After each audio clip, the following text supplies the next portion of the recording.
네, 13강 모의고사 프레지 정리 함께 하도록 하겠습니다. 자, 일단 우리가 교과교육학 부분에서 오늘 이제 그 공자의 교학관에 대해서 쭉 살펴봤는데요. 그 공자가 주장했던 교사의 5가지 자질에 대해서 원고지 신쉐而不业会人不倦 教学相长以身作则차례대로 살펴봤고요. 그래서 이런 교학관 볼 땐 항상 원문과 이에 대한 백화 해석 그리고 쓰거즈 깔코 하는 거 잘 기억을 해두도록 하시고요. 그 다음에 공자란 맹자 교육사상 중에서 이제 그 공자의 인체 시지ao 그리고 맹자의 인얼 부파라고 하는 부분. 그래서 이제 각각의 또 원문하고 이제 백화해석 잘 기억을 해두시고 이게 실제 현대 교학에서 어떻게 적용되고 있는지를 같이 보시면 되겠어요. 자, 그 다음에 맹자 교학관 부분 중에서 점진식 교육을 강조했던 두 부분이 인카얼진 그리고 부여 야묘주장 이 두 부분인 거죠. 그래서 쥔시지엔진의 점진식 교육을 강조하고 있다라고 하는 부분. 그리고 이제 어학개론에서는 사의의 4가지 성질 중에서 츠이더 민주시잉 부분에 대해서 오늘 차례차례 살펴봤죠. 그래서 정죄시잉, 호싱, 가이코싱 각각 예제랑 같이 알아두시고 특히 민주시잉 부분은 리싱이, 인션이, 서차이에 대해서 각각 어떻게 나타나고 있는지 그리고 똑같은 거게라고 하더라도 이제 중국어와 영어에서 받아들이는 느낌이 어떻게 다른지 이런 것도 살펴봤었고요. 그리고 우리가 이제 색채 의미는 다시 감정 색채와 어체 색채로 나눠서 감정 색채는 우리가 다시 빠오이, 비엔이, 중심츠 그리고 어체 색채는 다시 슈미엠이 서차이, 거위 서차이 가진 것들 나눠서 봤었죠. 그래서 같은 비엔이 서차이 가진 단어를 고르는 그 부분을 해봤었고요. 그 다음에 지의 그 이시양 중에서 본이 그리고 우리가 转义에 대해서 살펴봤는데 이 转义는 다시 인션이 비위이 지에다이 그리고 인션이와 지에다이는 보통相关性을 가지고 있고 비위이 같은 경우에는 원래 번이, 지번이와相似性을 가지고 있다 라고 해서 각각의 의미 항목 구별하는 거 살펴봤었고요. 그 다음에 또이츠와 동인츠 구별하는 방법 각각의 이쌍지진의联시로 파악을 할 수 있다.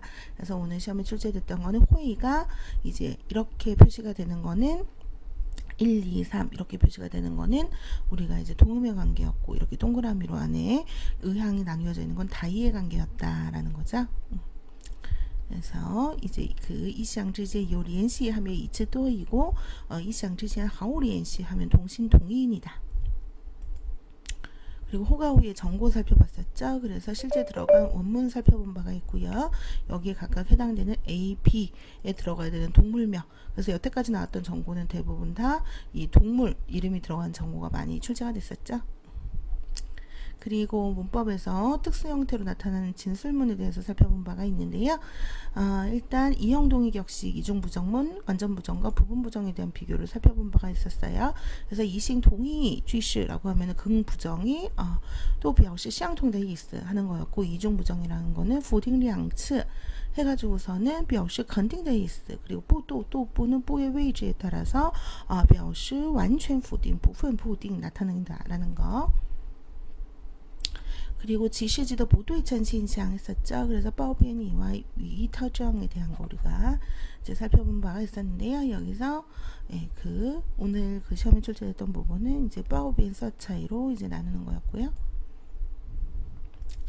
그다음에 의문문의 유형, 구조 유형과 교재 유형 나눌 수 있었는데요. 그 구조 유형은 시페이원쥐 그리고 터즈원 그리고 쉔저원, 정판원에서 각각의 특징을 살펴봤었고요. 그 다음에 자오지레이싱은 의문, 정말 물어보려는 의도가 없이 의문임에도 불구하고 비의문의 형태를 띠고 있는 것을 자오지레이싱이라고 했다. 그래서 이 중에서 그 답이 잘못된 하나를 고르는 거인데 판원지는 대답을 요구하는 것이 아니기 때문에 밑에 이제 대답을 하는 것이 무의미하다라는 거죠. 그 다음에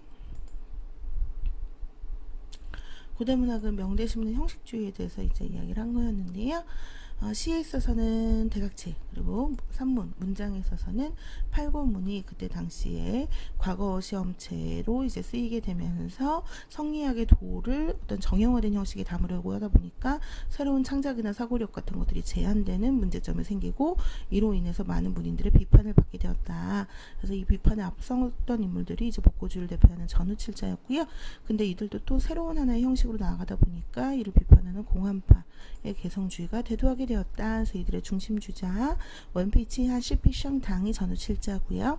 사실상 복고 의고주의의 길로 가게 되었다. 공안파는 싱링, 도쇼 싱링 보주의가 타오 이게 이제 메인 주장이 되겠죠. 그래서 이거를 통해서 작가의 진실된 어떤 감정을 표현하는 거.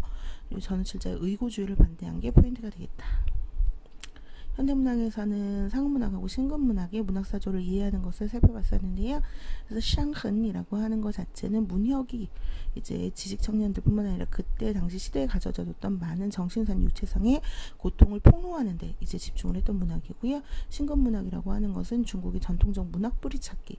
하지만 표현 형식 자체는 현대주의 기법 같은 것들을 이용을 해가지고서는 이제 이용을 하되 소재 자체를 민족 심리를 발굴하고 민족의 뿌리를 찾는데 이제 뒀다라는 거.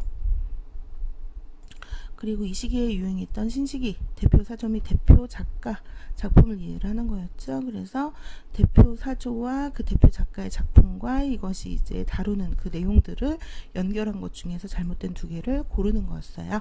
그래서 이제 각각의 상업문학, 반사문학, 개혁문학, 인도주의 문학, 신근문학 이것이 대표하는 대표 작가, 제재, 줄거리 등을 잘 살펴보시면 되겠습니다.